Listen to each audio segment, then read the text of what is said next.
Finally दोस्तों बात करेंगे भोजपुरी की सबसे बोल्ड मूवी के बारे में। जी हाँ दोस्तों, बात करें भोजपुरी मूवी की लगभग मूवी में बोल्ड सीन की भरमार होती है, लेकिन एक फिल्म जो बाकी की सभी फिल्मों का रिकॉर्ड तोड़ चुकी है। जी हाँ दोस्तों, हम बात करने वाले ऐसी मूवी के बारे में जो बोल्ड मूवीज के लिए बहुत ज्यादा भोजपुरी में फेमस है। कौन सी मूवी, सब कुछ बताएंगे इस वीडियो में। अगर आप भी हैं भोजपुरी मूवी के फैन तो वीडियो को लाइक और चैनल पे नए हो प्लीज सब्सक्राइब करना ना भूले। तो चलिए दोस्तों, बिना देर करते हुए वीडियो को स्टार्ट करते और सारी अपडेट इस वीडियो के माध्यम से देने वाले हैं। दोस्तों बात कर ली जाए भोजपुरी इंडस्ट्री की, अभी बात की जाती है तो लोगों के मन में सबसे पहले यही विचार आता है इस इंडस्ट्री में बेहद बोल्ड फिल्में बनाई जाती है। सिर्फ यही नहीं बल्कि इसकी फिल्में और गानों दोनों ही डबल मीनिंग वाले शब्द होते हैं। जी हाँ, साफ तौर पर कहे तो भोजपुरी इंडस्ट्री में अपनी अश्लीलता के लिए ही जानी जाती है। बात करें लेकिन इसके बावजूद भी पहले की अपेक्षा भोजपुरी इंडस्ट्री की ज्यादा बात करें, इस इंडस्ट्री में एक से एक बोल्ड सीन से भरपूर फिल्में बन चुकी हैं। लेकिन यदि आप जाए भोजपुरी की सबसे अश्लील फिल्म का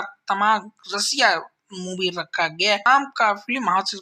इस फिल्म में कुछ ऐसे सीन्स आए गए हैं जिसे देख आप दांतों तले दबाने पर मजबूर हो जाएंगे। वहीं दोस्तों बात करें रसिया मूवी फिल्म को यूट्यूब पर बहुत ही धमाकेदार रिस्पांस भी मिल रहा है, यहाँ तक कि अभी मिल ही रहा। दर्शक इस फिल्म को बार बार देखना चाह रहे हैं और खूब शेयर भी कर रहे हैं। बता दें कि इस फिल्म को यूट्यूब पर अब तक की 20 मिलियन से ज्यादा बार देखा जा चुका है। शिवम शर्मा द्वारा प्रस्तुत भोजपुरी की सबसे अश्लील फिल्मों का निर्देशन किया गया है। रसिया मूवी फिल्म सिर्फ बोल्ड ही नहीं बल्कि इसके गाने देख भी आप शर्म से लाल हो जाएं। गानों में भी बहुत बोल्ड भरमार पड़ी हुई है। वैसे दोस्तों बात करें भोजपुरी की लगभग फिल्मों में ही बोल्ड सीन भरमार होती है, लेकिन एक फिल्म है जो बाकी सभी फिल्मों का रिकॉर्ड तोड़ चुकी है। जी हाँ, बात करें उस फिल्म का नाम रसिया रखा गया है, जो भोजपुरी फिल्म रसिया बोल्ड सीन्स की भरमार है। जी हाँ, इस फिल्म में भोजपुरी के सुपरस्टार यश लीड रोल में नजर आएंगे। उन्होंने फिल्म में भोजपुरी को रोमांस करते हुए नजर आ रहे हैं और इस मूवी में गाने का भी भरमार है। बात करें रोमांस का भी बहुत तड़का देखने को मिलने वाला। दोस्तों मूवी को देखना आप पसंद करते हैं तो वीडियो को लाइक जरूर करिएगा। चैनल पे नए हो तो प्लीज सब्सक्राइब करना ना भूलें।